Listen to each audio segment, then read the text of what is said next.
A deal on Dickens, who could resist? A stack of Austen, warmly kissed. Golden Age crime tales twist and turn, every page a treasure to learn. Books keep coming home with me, piles so tall they're all I see. Turn a page and sail the sea, reading always feels so free. Hi, my name is Talia. Welcome to Talia Nerds Out. This likely will be the last review I'm able to get in today because I anticipate my family coming home at any point now, and I was just trying to take advantage of them being gone and the daylight to get a few videos in, because usually I record at night because that's when I feel best, but I'm actually awake right now, so I'm taking advantage of that.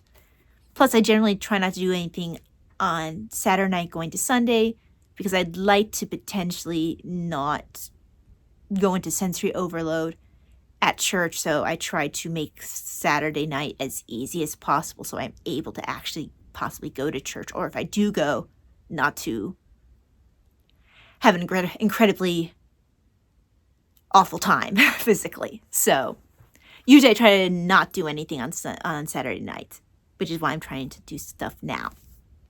Anyway, this is a book I've referred to a couple times in other videos. This is Anna Katharine Green's The Leavenworth Case. She is considered the mother of detective fiction.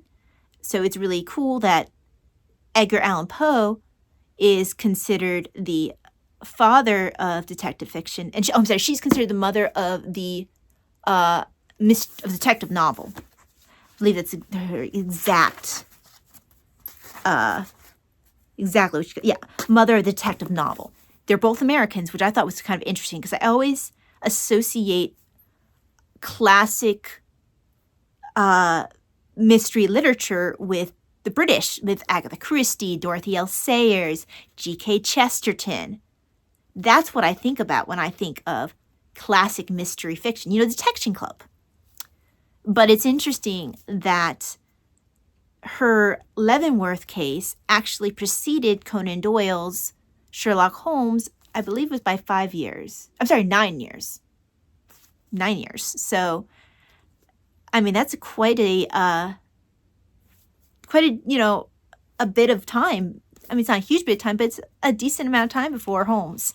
And she was given, there were some interesting things in here about how the fact that her father was a lawyer, so she spent a lot of time growing up hearing him talk about law and that kind of thing, and she absorbed a lot of it. So when she wrote this, he proofread it for her, tore it apart, she rewrote some things, and then he had her send it on to a judge who had like one correction, and then it got published.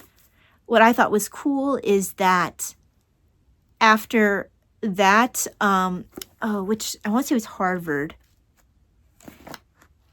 ended up using her book to talk about, as an example of, darn it, what am I trying to say? My brain just blanked out on the term, so I'm hoping if I look through. Oh, here it is. Yale, not Harvard.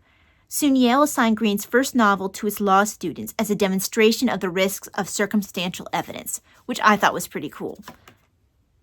And she was one of the few of her era, is that unlike many fathers of his era, James Green sent his daughters to college, although only a few specialized universities even accepted females at this time. And she graduated, after she graduated from high school in 1863, she went to Ripley Female College, which is now Green Mountain College. And she met Emerson there. But I thought it was interesting that, first of all, that she had such a supportive father for her writing and for her education. There are things in here that I can see truly like influenced Christie a lot. The main detective has characteristics that she pulls for a not very often reoccurring like not even a side character, but like not even secondary. It's a side character, one that will show up once in a while, say a few things, and then leave. But that character shares some habits with Anna Catherine Green's main detective, and I think that was Christie's ode to this book, which she thought very highly of, and she had Hercule Poirot praise this book. I forget which book. I want to say it was in The Clocks that she had him praise it. That's what I heard. It's been a while since I've read The Clocks. If I do read Christie this year, it will be The Clock, or for this month, it'll be The Clocks, because it's been quite a while. I enjoyed this book. Now, don't expect with this book or any of her other books necessarily detection club level of let's leave all the clues where you can, easily keep track of what's going on and figure out the mystery on your own. You do have a Watson type character in this one, but this character apparently never reappears, which is sad because I really like this narrator character. But you still don't get all the information to the point where maybe you would have been able to figure it out on your own. Things are left out. More like with a Sherlock Holmes, where you aren't left as many breadcrumbs. And I think it wasn't until later that you had some of the idea of fair play, where you were supposed to at least provide the opportunity or the chance that a reader could potentially even figure out a mystery. Now, I tend to not be actively working to figure out a mystery as I go. I mean, I'll think about it, but usually for me, these are relaxation. I just enjoy going on the journey. There's been points where I've thought I've known who a murderer was, and this book I was a little bit more focused, I think, on trying to figure out, not that I was like writing notes or anything, but she does a good job with her narrator of making you want to try to figure it out with him.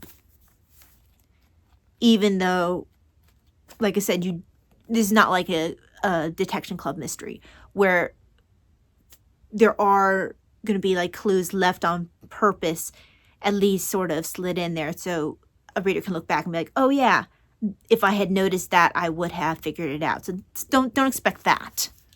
But this is an enjoyable read. This is a good read. Things that are now probably considered cliche would have been either new or started with her, because she was so early on, her and Poe. So I thought that was really cool, and I'm enjoying experiencing some of these early mystery classics. And this one I found, even though I'd heard about it, I actually thought it was a real mystery case when I first heard about the Leavenworth case.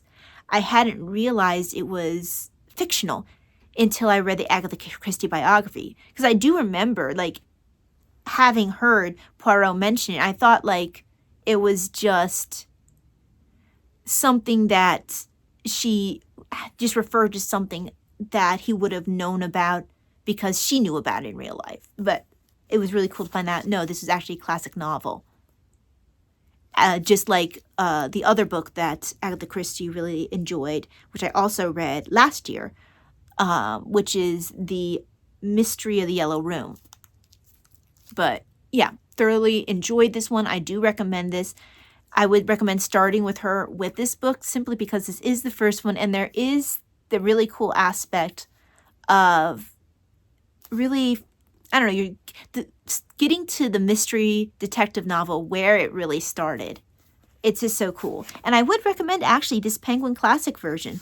There's a nice introduction where it talks about her and, just her background, what led her into writing. There's not as much in the way of notes that you might see in some of the Oxford World's classics, but I don't think that's really necessary with this book. I mean, it's just a fun time. It's a murder mystery.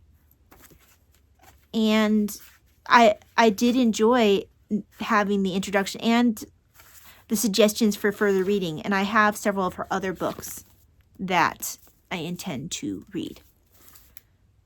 So yes, I recommend not only the Leavenworth case, but also Anna Katharine Green in general. I think that'll be the last review that I do right now. Thank you very much for joining me today for this book review. Some other day I'll record some more book reviews. I'm hoping to get through some of the books that I finished at the beginning of the year, so throughout this month, just so I can clear out this box where I keep my finished books and start filling it up with whatever books that I'll finish going forward. But thank you very much for joining me. Hope that you have a wonderful day, and I will see you for the next video. God bless. Bye. Books keep coming home with me, piles so tall they're all I see.